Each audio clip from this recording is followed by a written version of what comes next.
যদি জানতাম গল্পের শেষে তোমাকে পাবো না, তাহলে সেই গল্প শুরুই করতাম না। সম্পর্ক যদি মন থেকে হয়, তাহলে ভাঙতে চাইলেও ভাঙবে না। এতটা কষ্ট দিতে নেই প্রিয়, যতটা কষ্ট পেলে কেউ প্রার্থনায় কাঁদে। সবাই ছেড়ে যায় না, কেউ কেউ সকল পরিস্থিতিতেও থেকে যায়। সবাই ছেড়ে যায় না, কেউ কেউ সকল পরিস্থিতিতেও থেকে যায় শুধুমাত্র ভালোবেসে।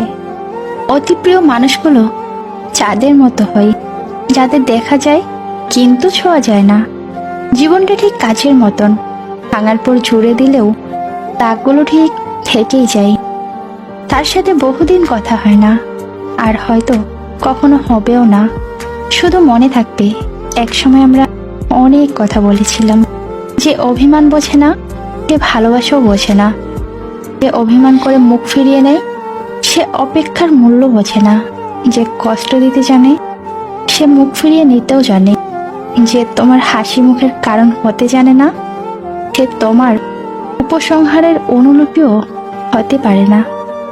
শুধু ছবি না তুলে কখনো কখনো মুহূর্তগুলোকেও উপভোগ করে দেখবে, তুমি বেটার ফিল করবে।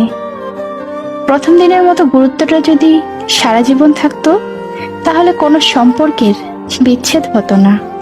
বাস্তবতা হলো এটাই, আজ তুমি যার জন্য কাঁদছো, সেই তোমার গল্প বলে অন্যকে হাসাবে। সবচেয়ে বড় অভাব হলো আপনার ভিতরে কিছু কথা জমে আছে, কিন্তু সেগুলো শোনার মতো উপযুক্ত মানুষ না থাকা। ভালোবাসা আমাকে শেখাতে এসো না। ভালো আমিও বেশিছিলাম, রাত আমিও জেগেছিলাম। ছিল এমন কেউ যার জন্য আমি নিস্তব্ধ রাতেও কেঁদেছিলাম। বাইরেরটা হাসলেও ভেতরটা ক্ষয়। বুঝলে প্রিয়, গুছিয়ে গল্প বলা যায়, অনুভূতি নয়। জীবনে কিছু প্রশ্ন থাকে, তার উত্তর কখনো মেলে না। কিছু ভুল থাকে, যা শোধরানো যায় না। আর কিছু কষ্ট থাকে, যা ভাষায় প্রকাশ করা যায় না। কিছু কিছু মানুষ হাসি খুশি ভালো আছি দেখায়, কিন্তু ভিতর থেকে একাকিত্বে দিন কাটায়। ফিরে যাওয়া মানুষটিও ভাবে, আমিও হয়তো তার মতো অন্য কাউকে নিয়ে বেশ ভালোই আছি। কিন্তু সে কি জানে আমি আজও পাগল তারই জন্য। এই বেলায় অবহেলা করে নাও, শেষ বেলায় আমি নাও থাকতে পারি। অনেক কথাই আমার ভেতরটাকে চুরমার করে দেয়, তবুও এমন ভান করি যেন কোনো ব্যথাই আমি পাইনি।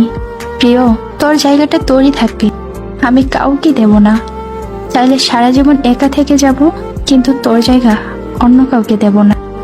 মনের মতো মানুষ শুধু মনের মধ্যেই পাওয়া যায়। আসলে বাস্তবতায় তার কোনো অস্তিত্বই নেই।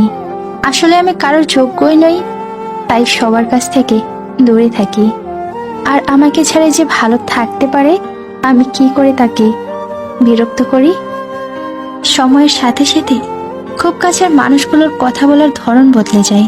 তাই হয়তো কবি বলেছেন, কারোর সাথে কথা বলার অভ্যাস করতে নেই, কারণ সেই মানুষটার যখন কথা বলা বন্ধ করে দেয়, দম বন্ধ হয়ে যাওয়ার মতো অবস্থা হয়।